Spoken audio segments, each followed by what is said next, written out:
Linksys app not working. Hello and welcome back to our YouTube channel. Without any further delay, let us get started. One of the reasons your application might not be working is because you're not using the latest version of your app.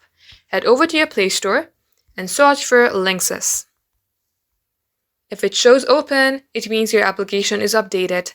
If it shows update, tap on update and update your app. Now once done, head over to your settings. Here scroll below onto apps. Again search for Linksys. Tap on the search bar and type in Linksys. Now once done, tap onto storage and clear the data. Before that, make sure that you note down your username and password somewhere. Tap on delete. Now come back and tap on force stop. Tap on OK. See if this fixes your problem.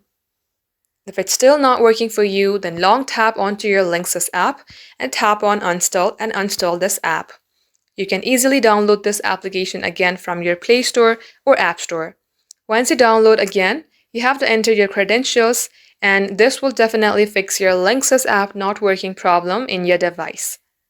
That's all for today. Thank you for watching. We will catch you up soon.